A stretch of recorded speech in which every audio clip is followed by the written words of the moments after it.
dia. Bom dia, meu povo. Estamos começando mais um programa Psicologia à Chave. Hoje, 25 de outubro de 2016. Recebendo ela, a mamãe do Cauã, uma grande amiga, excelente profissional, uma pessoa de muito caráter, a minha amiga Ana Carla Mello. Bom dia, Carlinha. Bom dia, Mário. Obrigada pelo convite. Estou muito feliz, em estar aqui no seu programa Psicologia Chave, para poder falar um pouquinho da psicologia e poder promover um pouquinho, a nossa profissão que ainda é tão desconhecida, tão judiada ainda pelo conselho e pelas instituições. Carlinha, como é que você optou pela psicologia escolar?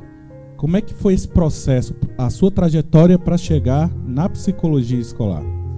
Eu sou psicóloga clínica, especialista em transtorno do espectro autista. E ano passado eu tive esse privilégio de iniciar na psicologia escolar. Então eu já conhecia a psicologia escolar, porque com o meu trabalho clínico eu visitava todas as escolas dos meus pacientes, então já conhecia muitos psicólogos escolares. E ano passado eu comecei a trabalhar numa escola, que é uma escola inclusiva, chamada Escola Cenicista de Brasília, e onde eu estou trabalhando atualmente. E lá a gente faz um trabalho muito bacana com crianças típicas e crianças atípicas, integrando todos esses alunos e profissionais no mesmo contexto, no contexto educacional. E estou gostando muito de trabalhar como psicóloga escolar, porque cada dia é um aprendizado diferente, As crianças, elas ensinam muito a gente, Basta a gente se abrir para que elas, para que a gente possa entender mais essa criança, para que a gente possa aceitar essa criança como ela é. E lá na escola a gente faz um trabalho bem bacana com essas crianças, A gente tenta integrar, a gente tenta fazer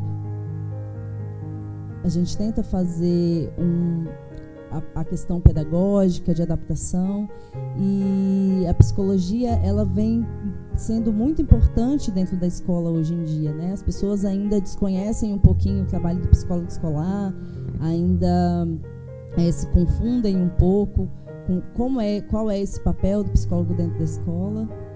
Sim. Falando em trajetória, a Ana Carla estudou comigo. Épocas muito complicadas, Carlinha? Verdade. Que a gente vendia o almoço para comprar a janta, trabalhava o dia todo para poder ir na faculdade de noite. Verdade. Quando sobrava um dinheirinho, às vezes fazia um happy hour, que era muito difícil. Tinha que pegar caronas para ir fazer os estágios da vida, cara? Falar disso, mandar um abraço para os nossos amigos da psicologia aí, Carlão, Jô, Enildo, Thaís Pires. Eu quero vocês aqui, hein? Alexandre. Tem que convidar. Espero vocês aqui, hein? Todos eles estão desenvolvendo trabalhos hoje em dia dentro da área da psicologia, em setores diferentes. Pessoas que nunca pararam de estudar. Isso aí a gente foi, de certa forma, muito estimulado na época da faculdade. Então tivemos noções de várias áreas e depois as pessoas foram seguindo os seus caminhos de acordo com as suas afinidades.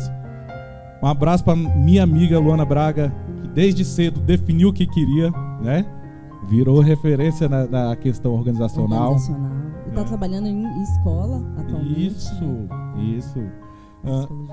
Carlinha, você começou a falar que as pessoas confundem um pouco o papel do psicólogo escolar, Vamos definir o que seria o papel do psicólogo escolar, para que as pessoas que estão nos assistindo em casa entendam qual que é o papel que o psicólogo escolar desempenha. Então, inicialmente, assim que a psicologia escolar começou a ser difundida nas escolas, o foco era apenas o aluno. Hoje em dia, não. O psicólogo está dentro da escola como um agente de mudanças. Ele entra na escola para somar com os outros colaboradores da escola. E o foco não é só o aluno, como muitas pessoas acham que o psicólogo está dentro da escola apenas para acolher esse aluno, né, para chamar o aluno quando o aluno entra em conflito, chamar na sala do psicólogo para conversar. Não é esse o papel do psicólogo na escola, né? O psicólogo está dentro da escola para diretamente junto com a equipe diretiva e os demais colaboradores da escola, usando um trabalho em equipe, fazer com que todas aquelas crianças e todos aqueles profissionais consigam desenvolver os seus papéis ali dentro da escola e a criança consiga se desenvolver, né, na parte pedagógica. Então, esse é o papel do professor, do psicólogo, né, ajudar o professor, cooperar junto com a direção da escola, e fazer não só um trabalho de acolhimento, um trabalho SOS, de acolhimento e resolução das demandas, né, imediatas. Não, o psicólogo está dentro da escola principalmente para trabalhar a questão da prevenção, porque quando a gente trabalha a prevenção, isso em qualquer lugar, né, porque o psicólogo hoje em dia ele está dentro de várias instituições, não só da escola, mas ele está dentro do hospital, ele tá dentro das clínicas e dentro da escola. E dentro da escola, esse profissional ele não está ali apenas para lidar com o aluno. Ele está ali para poder trabalhar diretamente com o RH, né, fazendo a seleção de pessoas dentro daquela instituição.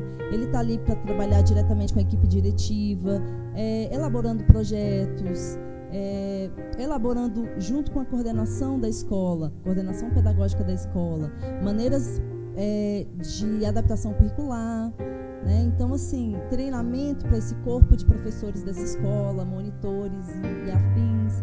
Então, o psicólogo, às vezes as pessoas acham que ele está ali apenas para acolher as demandas e demandas de conflito, e não é isso, gente.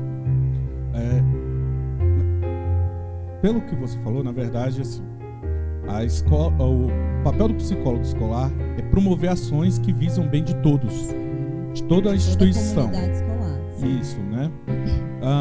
Inclusive, você papai, você mamãe que está assistindo a gente em casa, as escolas realmente comprometidas, elas têm o psicólogo escolar, porque não adianta nada você colocar seu filho em um colégio, achar que está tendo tudo, sendo que a escola não está englobando ele em vários setores, né?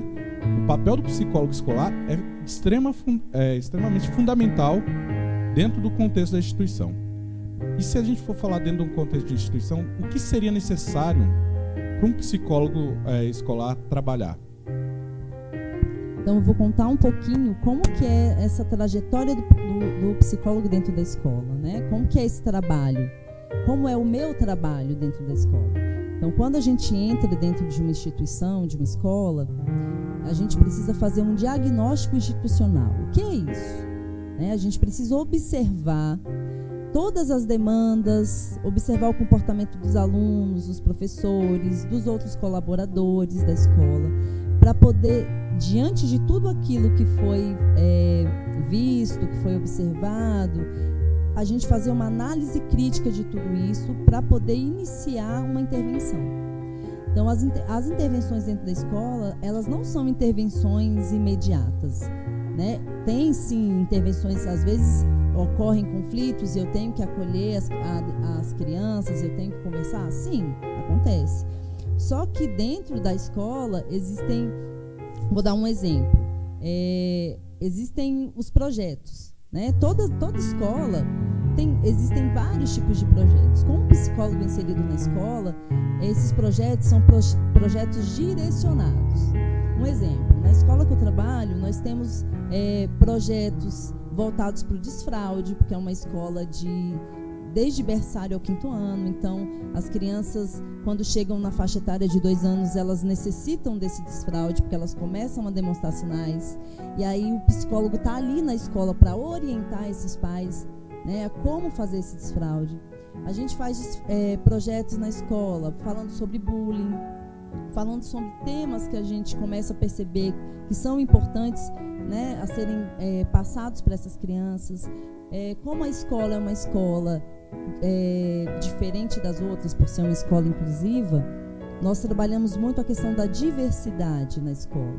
E isso tudo a gente faz através de projeto. Então a gente entra em sala, a gente conversa, a gente aplica dinâmica, a gente faz teatro com eles. E não só com eles, mas com os professores também, né? Porque como atingir só essa população de alunos se o professor e deixar o professor de fora? Não tem como. Então a gente também tem que atender esse professor, acolher esse professor e os demais profissionais da escola. Bom, esse programa ele é feito para você que está em casa, né? Que nos permite entrar na sua vida e partilhar um pouquinho do nosso conteúdo, né? Toda terça-feira pela manhã. Você pode participar com a gente aqui através do WhatsApp. Você pode mandar um WhatsApp para o DDD 61 999149306. Bom, você tem uma pergunta, Hélio Caso? Olá. Tenho sim. A pergunta é do Antônio, do Rio de Janeiro. Ele deve ser professor. Diz o seguinte: a classe dos professores vilipendiada pelo Estado. Quem você atende mais na clínica escolar, professor ou aluno? Ótima pergunta. O psicólogo escolar, ele tem que atender tanto o professor quanto o aluno. Então, na escola que eu trabalho, lá na Senec, eu estou sempre à disposição. Dos meus alunos e dos meus profissionais, dos meus professores, monitores e estagiários da escola. Surgem as demandas, as maiores demandas dentro da escola são dos alunos, mas o professor, ele me procura muito também dentro da escola. Professor e tudo mais. Deixa eu mandar um abraço para Fantica, né, Dona Francisca Gadelha, que trabalha nessa área escolar. Eu não gosto desse termo sogra porque é meio ruim, né? A mãe da minha noiva, digamos assim, né? Sua sogra, mano. Um beijo, Fantica. Eu recebi uma pergunta por Zap da Isabela de São José, Santa Catarina. Ela diz o seguinte: psicóloga, meu filho é bastante hiperativo. Fui ao médico e ele receitou a Ritalina. Não quis dar para ele. Quais seriam as atividades que a senhora poderia sugerir? É lógico que a gente está falando isso em um contexto geral, sim, sem conhecer o caso, sim, né? Sim. Primeiramente, como que é o nome dela? Isabela, de São José, Santa Catarina. Isabela, primeiramente eu levaria ele para fazer outra avaliação, né? Uma avaliação psicológica, para que o psicólogo possa avaliar esses comportamentos, esses sinais, esses sintomas. Levaria, depois dessa avaliação, né, junto com essa avaliação, que aí o psicólogo vai fazer um relatório, descrevendo as características da criança, e com certeza o psicólogo vai encaminhar, né, para um neuropediatra ou um psiquiatra. Com esse encaminhamento, você vai ter uma nova avaliação, né, médica, e assim, né, com essa nova avaliação médica, iniciar ou não essa medicação. Agora, eu posso te orientar, assim, né, fazendo uma orientação bem superficial, porque a gente só pode dar orientação mesmo depois que a gente avalia essa criança, que crianças que são mais agitadas, né, que as pessoas já rotulam como hiperativas, elas necessitam de atividade física. Então é muito importante, se aí na sua cidade tiver, né, algum local que ela possa, com certeza tem uma academia, que ela possa fazer natação, que ela possa fazer algumas atividades físicas, lembrando também que é importante não sobrecarregar as crianças, porque elas não são adultos, elas são crianças e elas necessitam de horário de estudo e de horário de lazer, né? As crianças, elas precisam de um horário para dormir, para brincar, para comer, elas precisam de uma rotina. Então, isso é importante também. A rotina da criança é muito importante. Então, não sei como é a rotina do seu filho, mas é importante que ele entenda que tem hora, que o dia, durante todo o dia, ele tem que ter horário para fazer as coisas, né? Tudo separadinho, horário para acordar, horário para ir à escola, almoçar, tomar banho, brincar, fazer atividade da escola e fazer uma atividade física. Isso é importante, mas o mais importante é uma nova avaliação, tá bom? Essa sugestão, ela é ótima. Eu sempre fui hiperativo, desde novinho. E meu rendimento escolar não era muito bom. E minha mãe, na sua sabedoria, ela começou a perceber que quando eu praticava atividade física, ela me colocou em taekwondo, essas coisas, né? Melhorava a minha concentração, melhorava as minhas notas, melhorava tudo, né? Agora, Isabela, deixa eu te falar um negócio. Não só para você, mas para todos que nos assistem. Essa coisa da Ritalina o tempo inteiro, tem que tomar cuidado. Procure mais de um médico. Não fique dando Ritalina para o seu filho de qualquer jeito. Por quê? Pouca gente sabe disso, mas o Brasil é o segundo país que mais consome Ritalina no mundo. E se você começa a incentivar uma criança a tomar uma medicação de uso controlado desde, de novinho, dos seus 8, 10, 12 anos, o que você está criando no futuro? Um dependente químico, que vai ter crise de abstinência, sim. A Ritalina, ela tem que ter um processo. Tem que ser um processo feito com a orientação do médico, do neurologista, e o atendimento psicológico e outros, psicopedagógicos também, fonoaudiológicos. Por quê? Existe sim a necessidade da medicação, mas isso não pode ser uma febre que nem está acontecendo. Isso é um absurdo, um país ser considerado o segundo maior consumidor de Ritalina no mundo. Isso está sendo dado para crianças. E algumas pessoas que estão estudando para concurso que acharam que isso é uma saída. Você que está estudando para concurso e acha que isso é uma saída, vai por mim, depois você vai gastar muito dinheiro com terapia. Bom, a Carlinha, vou passar alguns contatos dela, que está vindo perguntas aqui o tempo inteiro para ela. A DDD 61 99 10 91 881. O e-mail é Carla Melo com 2 L's, psico, Tem Ana Carla Melo, e isso, psico, @hotmail.com. Ela está escrita no CRP 13040. Bom, a gente recebeu uma outra pergunta. A Ana Carla, ela trabalhou durante muito tempo com autista, então assim, ela tem uma visão muito interessante da criança e ainda trabalha, com autismo. E uma brasileira que reside em Nova York, a Maria, ela enviou por Facebook essa pergunta pra gente. Bom, para quem ainda não acessou, basta entrar lá na nossa página, Programa Psicologia Chaves. Você nos procurar no Facebook, você vai nos achar, ou no YouTube, E ela diz o seguinte, ela pergunta como que a gente pode observar em crianças sinais de que são autistas?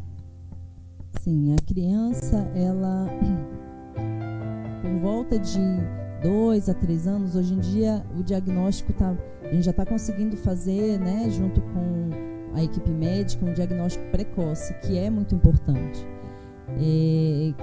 Com 2, 3 aninhos, a gente já consegue começar a perceber alguns sinais, alguns sintomas do espectro do autismo. E quais são esses, Quais são essas características? Então, uma das primeiras características, assim, que na maioria dos casos acontece, é ou o atraso da linguagem. Então, aquela criança já completou 2 ou 3 anos e ainda não fala. Pode ser apenas um atraso de linguagem? Pode ser apenas um atraso de linguagem e essa criança vem a falar um pouquinho mais tarde. Isso pode ser isso? Pode. Mas já pode ser algum sinal do autismo, sim. Então, esse atraso de linguagem. Outra coisa que é importante, falando da linguagem ainda. Ou a criança tem uma linguagem ecolálica. O que é uma linguagem ecolálica? É aquela linguagem repetida, quando ela escuta, um exemplo, a criança está assistindo o desenho animado e o personagem do desenho fala alguma fala que a criança achou interessante, aí a criança passa o dia todo repetindo aquela mesma fala do personagem, ou repetindo a mesma fala de alguma propaganda que ele achou interessante. Então isso é uma fala ecolálica, essa repetição. Agora, falando um pouquinho sobre a questão do comportamento, Falei de linguagem, agora comportamento. Na questão do comportamento, o autista ele tem comportamentos estereotipados. O que é isso? São comportamentos repetitivos. Então tem algumas crianças que fazem flaps com as mãos, tem crianças que pulam, tem crianças que correm, mas são coisas muito repetitivas, que fogem um pouquinho do típico, do normal. Então é importante, né, ficar de olho nesse comportamento também. Outro comportamento importante, outra característica importante é a questão social. A criança com características autísticas, né, ou dentro do espectro mesmo já do autismo, ela tem uma dificuldade ou ela não consegue mesmo, né, se socializar com o outro. Então isso é importante. Então aquela criança isolada, que você leva a criança numa brinquedoteca e ela não se integra ao grupo, né, fica sempre no cantinho, fica sempre brincando sozinha, ou às vezes não consegue brincar também, né, não demonstra interesse por brinquedos, não demonstra interesse, ou às vezes começa a enfileirar brinquedos, né? Tem crianças autistas que enfileiram carrinhos, pecinhas, gosta de organizar tudo certinho, assim, em filinha. Também é uma característica, né, do espectro. Então, essas são algumas características. Existem mais características, né? O autismo, ele ainda está sendo muito estudado, porque, infelizmente, né, a quantidade de diagnósticos vem crescendo a cada dia, né? Felizmente, hoje em dia, nós temos profissionais mais qualificados para fazer esse diagnóstico e profissionais também qualificados para fazer o tratamento, né, desse transtorno. Mas ainda precisamos ainda mais de profissionais empenhados, né, compromissados, que queiram trabalhar nessa área, né, porque ainda eu percebo, quando eu era psicóloga clínica, eu percebia uma dificuldade muito grande quando eu precisava indicar profissionais. E hoje eu tenho algumas pessoas que eu tenho certeza que eu vou indicar um paciente que vão fazer um trabalho de competência, de excelência, mas eu percebo que cada dia vem crescendo mais os casos e que a gente precisa a cada dia de mais profissionais mais empenhados para trabalhar com nossas crianças. Deixa eu só mandar alguns alôs aqui para o pessoal que está fazendo umas perguntas aqui para a Carlinha. Tá, né? Para Mari, para Janete, para Lena, Luciana, Rildo, programa Calento toda segunda-feira às 9 horas da noite. A Simone Pimentel, Guilherme, o Luciano, a Tati, o Luiz Flávio, a Meire, a Michele, o Wellington, a Eliane, o Antônio do Rio de Janeiro, Leandro. Bom, ô Guilherme, um abraço para você aí na TV Câmara, nosso parceiro. Bom, a Ana Carla estava falando um pouco do autismo. Como é que existe essa possibilidade, e isso é para quem está em casa, né? Existe essa possibilidade de interagir o aluno autista dentro do contexto escolar, de integrar? Sim, existe sim. E lá na escola, né, lá na SENEC, a gente faz esse trabalho. Nós somos uma escola inclusiva e temos 10% dos nossos alunos apresentam algum tipo de necessidade educativa especial. Então não temos só crianças com diagnóstico de autismo, mas temos síndrome de Down, microcefalia, dentre outras. E a gente consegue fazer esse trabalho, um trabalho muito bacana, sim, de integração, de mediação, de socialização dessas crianças, né, de acolhimento dessas crianças. E eu sempre falo para os pais lá na escola que essa convivência, quando a gente insere a criança com necessidade especial, né, com necessidade educativa especial na escola, em uma escola inclusiva, a gente propicia a essa criança o contato com crianças ditas típicas. Então ela aprende, o ser humano, ele aprende olhando o modelo do outro. Então, a partir do momento que você insere uma criança, né, da maneira adequada também, porque hoje em dia nós temos uma lei que ampara essas crianças, né, e e que permeia a entrada dessas crianças em todas as escolas. Só que isso me preocupa. Por quê? Porque uma coisa é você a escola ela é obrigada a aceitar, mas ela está preparada para aceitar? A escola ela tem que estar preparada para aceitar esse aluno. Então, uma escola inclusiva, ela tem que fazer esse trabalho. Em primeiro lugar, ela tem que ter uma quantidade, essa turma ela tem que ser reduzida. Esse aluno ele tem que ter ele tem direito a um monitor exclusivo, se ele tiver necessidade de um monitor exclusivo. E o professor ele tem que estar capacitado para acolher a demanda desse aluno. Porque esse professor ele não desconhece totalmente e ainda não tem um amparo, de um gestor e de um psicólogo dentro da escola, e de um gestor que saiba conduzir também, esse momento de mediação entre professor e aluno, ele vai ficar perdido e não vai conseguir desempenhar a nobre profissão dele, que é ser professor, que é estar ali passando, educando, ensinando aquela criança. Então tem como sim você fazer essa integração dessa criança, essa inserção dessa criança dentro da escola, e não só o trabalho social, mas o trabalho pedagógico também, com a adaptação curricular. Bom, dentro dessa temática, a gente tem que lembrar que a criança ela precisa ser estimulada, uma vez que o autista ele não consegue estabelecer isso, E o colégio, como é que é o nome? SENEC. O SENEC, ele está de parabéns. Por quê? Eu acho que uma das principais bandeiras que a gente tem que ter e que a gente tem que combater é a discriminação que acontece, porque isso acontece muitas vezes por falta de informação dos pais, por falta de formação dos professores, de capacitação. Então, assim, dentro do contexto, a gente tem que estimular isso. O objetivo desse programa Psicologia-Chave é mostrar aonde cada psicólogo está, qual que é o trabalho desenvolvido em cada setor, porque para que justamente os pais tenham conhecimento, possam chegar e fazer perguntas para você. Hoje a gente conseguiu aqui nomear algumas características de autismo, é justamente para que as pessoas entendam, Nós estamos falando de um outro ser humano, tá? Bom, temos mais perguntas?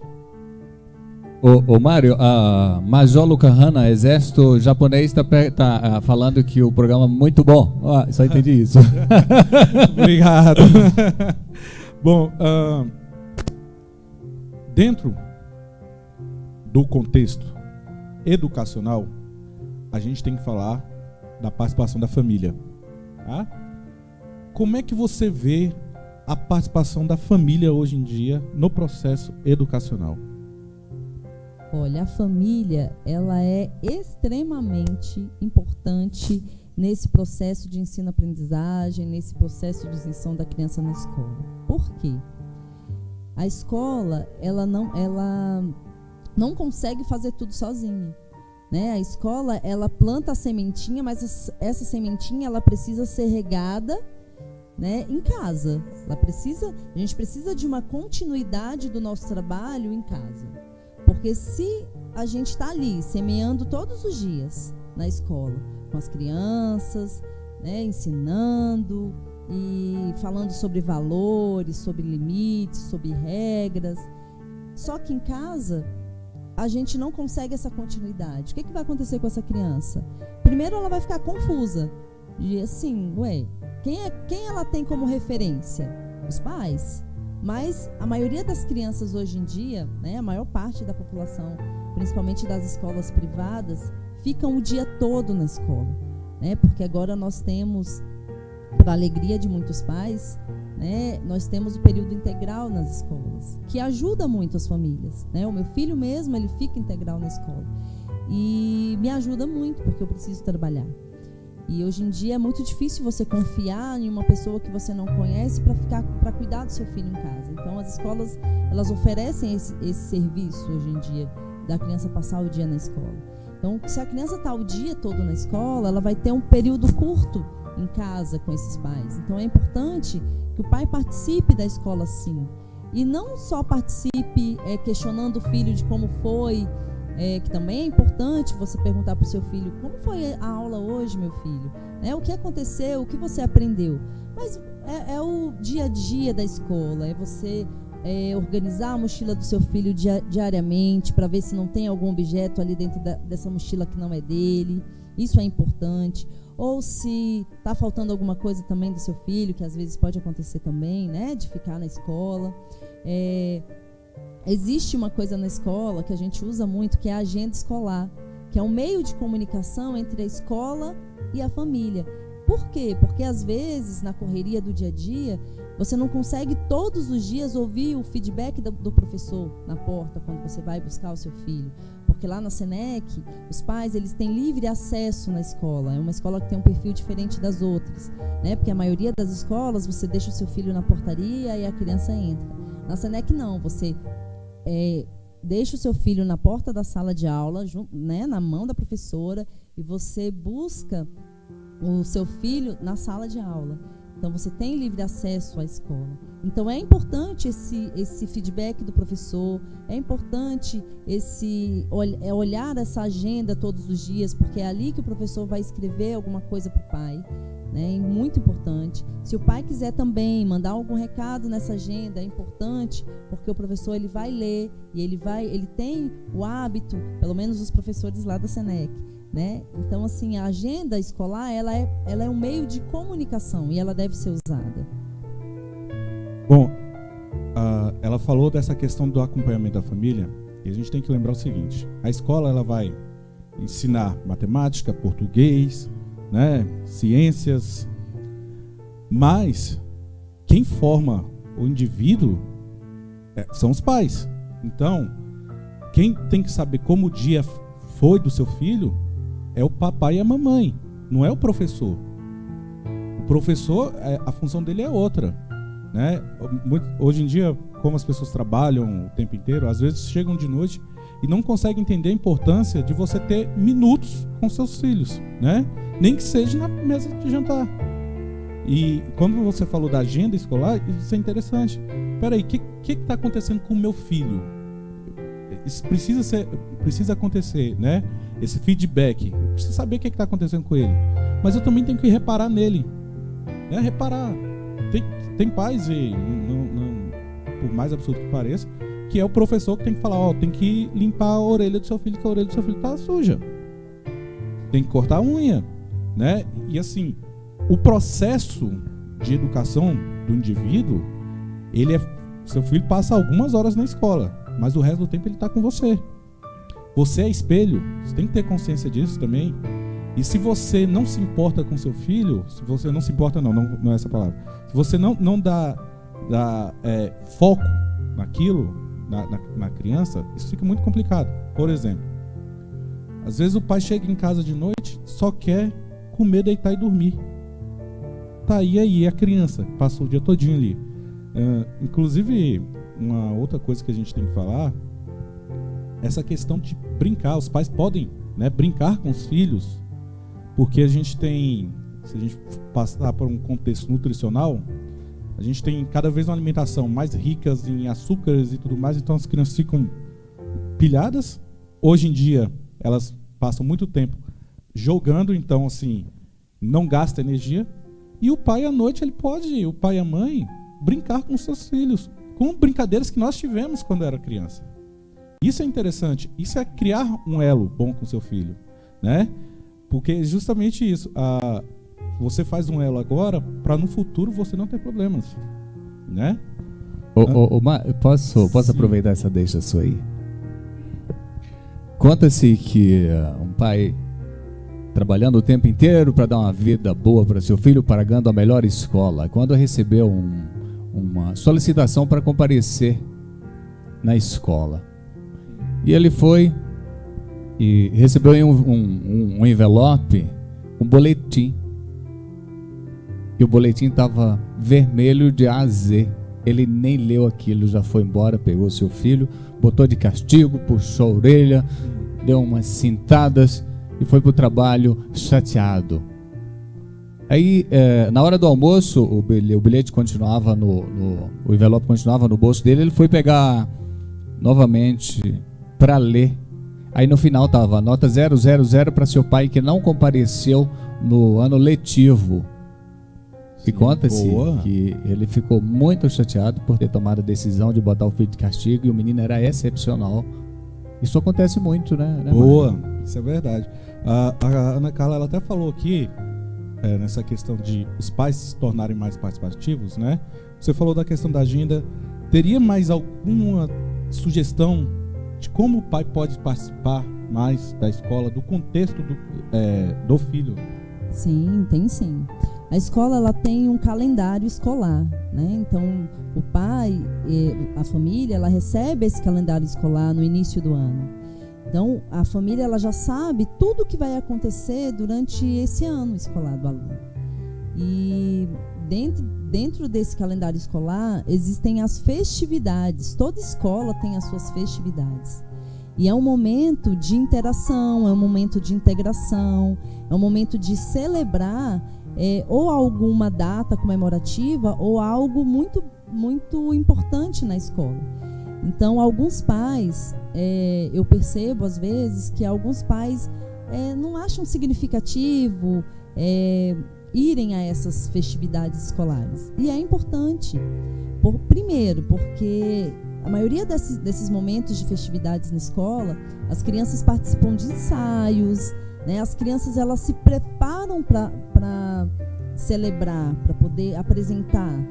E aí o pai não vai, né? A criança fica ali ansiosa, esperando a presença do pai para poder mostrar o tanto que ela ensaiou e o quanto bonito vai ficar, e a família não vai, né? Ou às vezes o pai não vai, vai só a mãe ou vai só a avó. Então é importante a participação da família. E quando eu falo família, é importante não só a mãe, o pai ou a avó ou uma pessoa da família, né? Mas hoje em dia a família ela mudou um pouquinho o formato de família.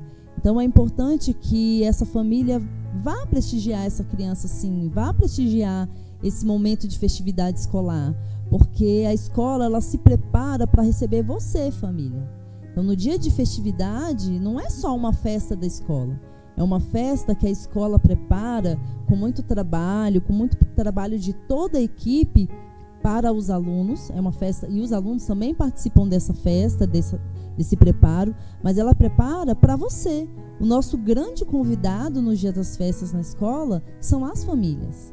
Então, participem mais da vida escolar do seu filho, né? Época de prova, semana de provas, converse com a professora, né? A professora ela tá ali para te dar dicas. O psicólogo também pode te orientar de como você sentar com seu filho para estudar, que isso é importante. Então, o psicólogo ele está dentro da escola, o coordenador pedagógico, o orientador, ele pode te orientar, né, como você sentar com seu filho para estudar, como você dividir um tempo do seu dia, que eu sei que é corrido, eu também sou mãe, eu trabalho o dia todo, eu sei o quanto é corrido, mas é importante o seu filho ter nem que seja 30 minutos no dia para sentar e rever a matéria, né, que o professor deu na escola. Então, é muito importante a presença da família na escola.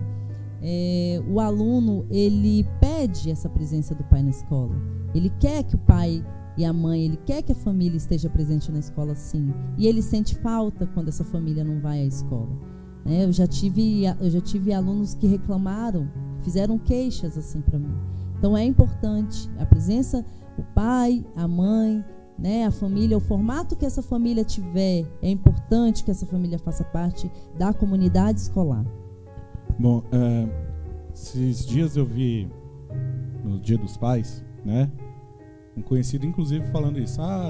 Tem Dia dos Pais hoje no colégio, mas eu tô com preguiça, eu vou pedir para a mãe ir. Então, assim, isso acontece muito com pais separados, um fica empurrando para o outro. Só que eu não conheço um pai ou uma mãe que foi numa festividade dessa e se arrependeu. Por quê? Porque é simplesmente maravilhoso. Seu filho se dedica para aquilo, né? Você imagine o tanto que é difícil para ele, às vezes, aprender a fazer um teatrinho, uma coisa assim. Não é tão simples assim, né?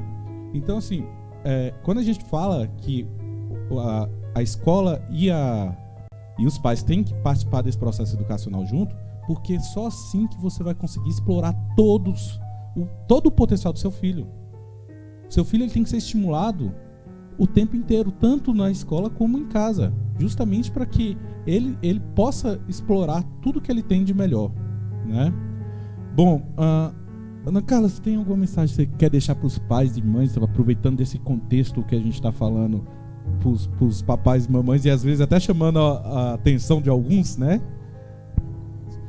Eu quero sim deixar uma mensagem para todo mundo, mas antes de eu dar minha mensagem, você falou da questão dos jogos e da alimentação.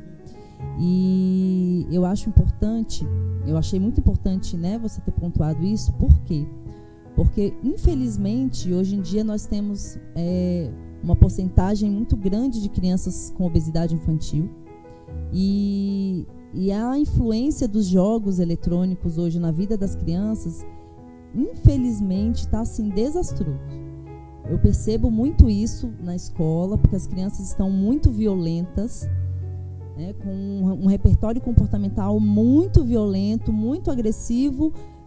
Por quê? Por causa do que assiste na televisão, que é a questão do controle remoto à livre demanda dos pais, que os pais, né, deixam as crianças com controle remoto, elas assistem o que elas quiserem.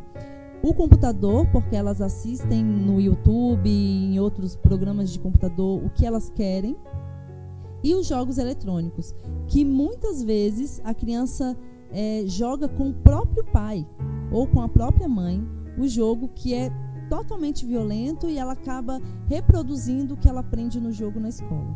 Então eu peço aos pais, vou usar agora essa oportunidade de estar aqui falando com todos vocês, e peço a vocês que prestem um pouquinho mais de atenção e tenham mais cuidado no que os filhos de vocês olham, pesquisam no Facebook, no computador, no Google, e os jogos, né, os tipos de jogos que eles vêm jogando.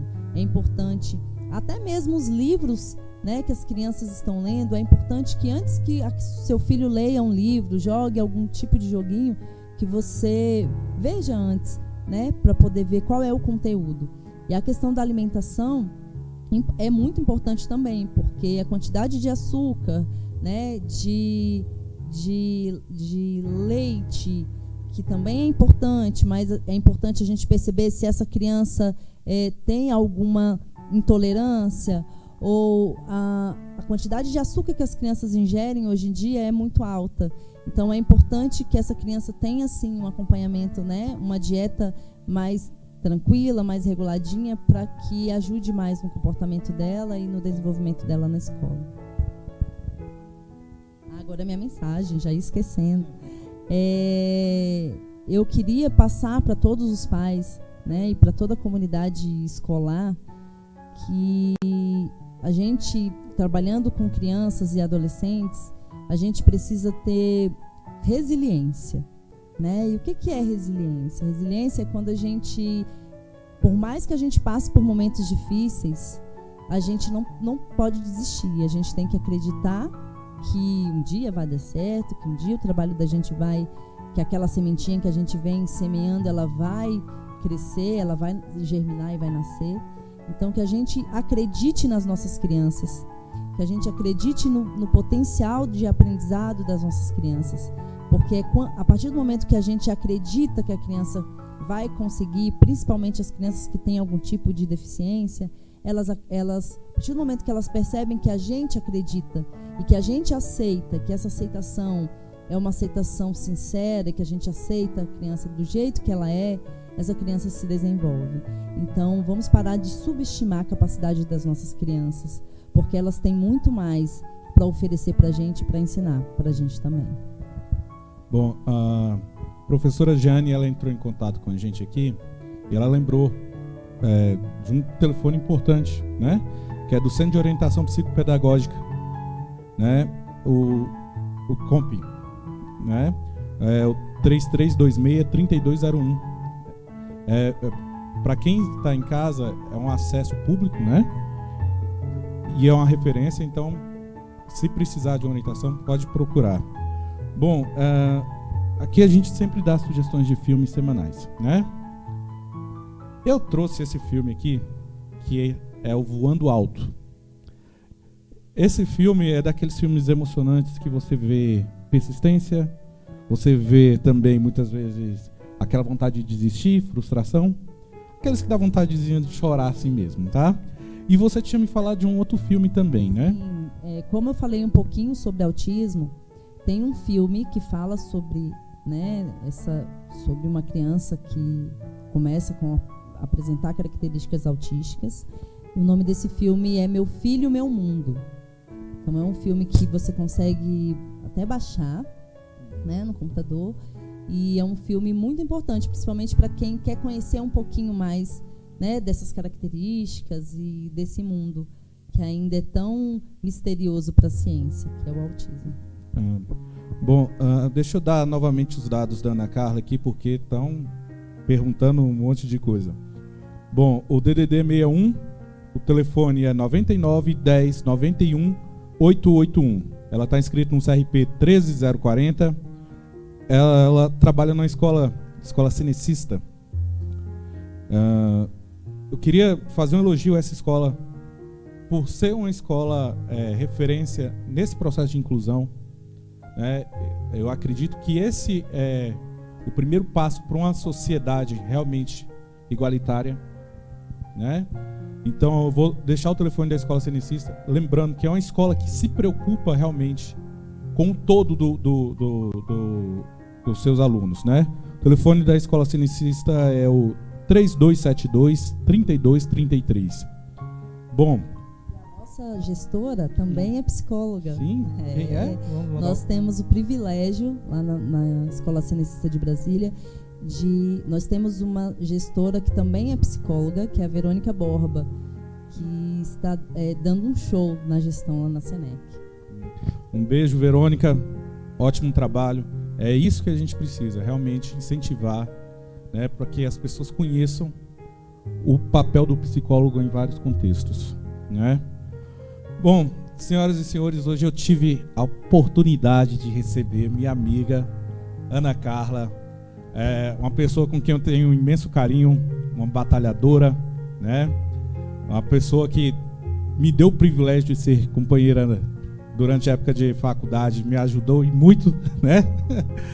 Bom, hoje a gente teve uma conversa bastante franca a respeito da psicologia escolar e vocês puderam perceber a necessidade que tanto a instituição como os alunos precisam da família. A gente falou muito dessa questão da família, né? A gente falou do papel do psicólogo escolar, que, assim, digamos, um resumo, seria uma atuação na promoção e da saúde de todos da instituição, né? E eu queria lembrá-los... que foi um prazer estar novamente com vocês nessa manhã maravilhosa, desfrutar da companhia, poder interagir com vocês através do WhatsApp, Facebook. Agora a gente está recebendo até mensagens internacionais. Tá fraco não, hein, Hélio Caso?